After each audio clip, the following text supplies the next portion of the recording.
Just days after the election, a shakeup inside the Trump transition team.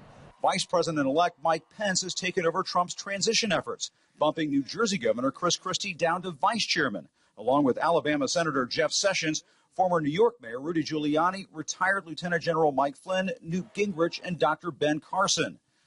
Sources say the move comes after infighting inside the transition over whether the team should hire previously anti-Trump Republicans, the so-called never-Trumpers, not to mention the still unfolding Bridgegate scandal in New Jersey.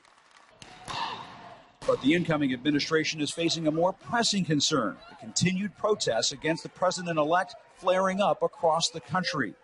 Look, I think everyone needs to just take a deep breath. RNC Chair Reince Priebus urged calm after the president-elect himself ratcheted up the tensions, returning to Twitter to complain.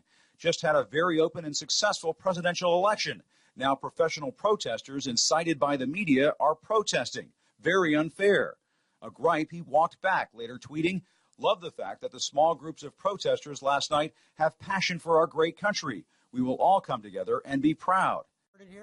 But Senate Minority Leader Harry Reid says Trump must do more than just tweet. If this is going to be a time of healing, Reid says in a statement, we must first put the responsibility for healing where it belongs, at the feet of Donald Trump, a sexual predator who lost the popular vote and fueled his campaign with bigotry and hate. Priebus, who helped persuade Trump to stop tweeting at the end of the campaign and now a frontrunner for White House Chief of Staff, agreed demonstrators have a right to protest.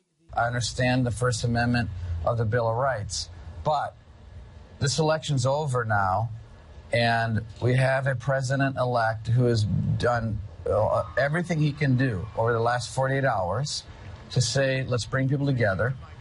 CNN has learned Priebus and former campaign chairman Stephen Bannon are the leading candidates for the powerful chief of staff position, with a source telling CNN that signs are pointing to Priebus, and key staffing positions may be coming soon, though House Financial Services Chairman Jeb Hensarling, who's under consideration for Treasury Secretary, says he's still waiting to talk to Trump officials. I'm very excited about Donald Trump's economic agenda for America, fundamental tax reform, getting rid of bank bailouts, getting rid of Dodd-Frank, having better competitive trade deals.